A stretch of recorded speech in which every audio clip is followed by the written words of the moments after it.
የሐዋርያው የጳውሎስ መልእክት ወደ ሮሜ ሰዎች ምዕራፍ 3። ታዲያ አይሁዳዊ መሆን ጥቅሙ ምንድን ነው? መገረዝስ ምን ፋይዳ አለው? በየትኛውም መንገድ ጥቅሙ ብዙ ነው። ከሁሉ አስቀድሞ የእግዚአብሔር ቃል በአደራ የተሰጠው ለእነርሱ ነው። አንዳንዶች እምነት ባይኖራቸውስ የእነርሱ አለማመን የእግዚአብሔርን ታማኝነት ዋጋ ያሳጠዋልን? ከቶ አይሆንም። ይልቅስ እግዚአብሔር እውነተኛ፣ ሰው ሁሉ ግን ሐሰተኛ ይሁን። በቃልህ ትጸድቅ፣ በፍርድም ፊት ረቺ ትሆን ዘንድ ተብሎ ተጽፏልና። የእኛ ዓመፃ የእግዚአብሔርን ጽድቅ አጉልቶ የሚያሳይ ከሆነ ምን ማለት እንችላለን? እንደ ሰው ለመከራከር ያህል እግዚአብሔር በእኛ ላይ ቁጣውን በማምጣቱ ዓመፀኛ ነውን? እንደ ሰው ሲታሰብ ማለቴ ነው። ከቶ አይሆንም። እንዲህም ቢሆንማ ኖሮ እግዚአብሔር በዓለም ላይ እንዴት ሊፈርድ ይችላል?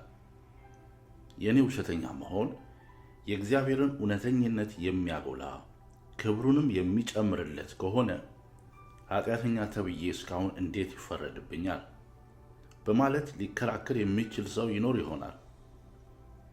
ይህማ በጎ እንዲመጣ ክፉ እንስራ ይላሉ በማለት አንዳንዶች እንደሚያስወሩብን ነው።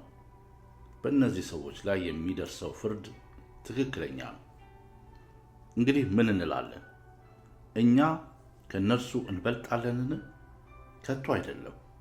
አይሁድም ሆኑ አሕዛብ ሁሉንም ከኃጢአት በታች እንዲሆኑ አስቀድመን ከሰናቸዋል። እንዲህ ተብሎ እንደተጻፈ ጻድቅ ማንም የለም፣ አንድስ እንኳ፣ አስተዋይ የለም፣ እግዚአብሔርንም የሚሻ አንድም የለም። ሁሉም ተሳስተዋል፣ በአንድነትም የማይጠቅሙ ሆነዋል። መልካም የሚያደርግ የለም አንድ ስንኳ። ጉሮሯቸው የተከፈተ መቃብር ነው፣ በምላሳቸው ይሸነግላሉ። በከንፈሮቻቸው የእባብ መርዝ አለ። አፋቸው እርግማንህና ምሬት ሞልቶበታል። እግሮቻቸው ደም ለማፍሰስ ይፈጥናሉ። በመንገዶቻቸው ጥፋትና ጉስቁልና ይገኛሉ። የሰላምን መንገድ አያውቁም። በዓይናቸው ፊት ፈሪሃ እግዚአብሔር የለም። እንግዲህ አፍ ሁሉ እንዲዘጋና ዓለም በሙሉ ለእግዚአብሔር መልስ እንዲሰጥ ሕግ የሚናገረው ሁሉ ከሕግ በታች ላሉት እንደሆነ እናውቃለን።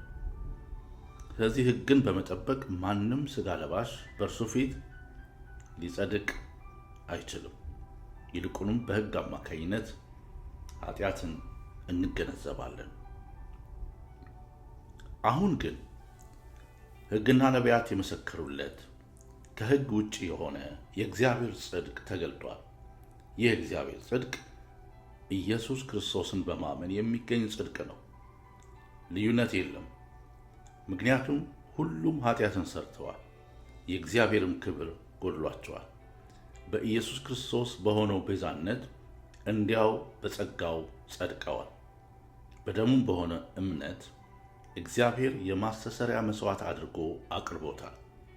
ይህም ያደረገው ቀድሞ የተፈጸመውን ኃጢአት ሳይቀጣ በትዕግሥት በማለፍ ጽድቁን ለማሳየት ነው። በአሁኑ ዘመን እግዚአብሔር ይህንን ያደረገው ጽድቁን፣ ይኸውም እርሱ ራሱ ጻድቅ ሆኖ በኢየሱስ የሚያምነውን የሚያጸድቅ መሆኑን ለማሳየት ነው። ታዲያ ትምክህት ወዴት ነው? እርሱማ ቀርቷል። በየትኛው ሕግ? በሥራ ሕግ ነውን? አይደለም፣ በእምነት ሕግ ነው እንጂ። ማንም ሰው ሕግን በመፈጸም ሳይሆን በእምነት እንደሚጸድቅ እናረጋግጣለን። እግዚአብሔር የአይሁድ አምላክ ብቻ ነውን? የአሕዛብስ አምላክ አይደለምን? አዎን፣ የአሕዛብም አምላክ ነው። የተገረዘውን በእምነት ያልተገረዘውንም በዚያው እምነት የሚያጸድቅ አንድ እግዚአብሔር ብቻ ነውና። ታዲያ እንዲህ ከሆነ ከእምነት የተነሳ ሕግን ዋጋ የሌለው እናደርግ ይሆን? ፈጽሞ አይደረግም። ሕጉን እናጸናለን እንጂ።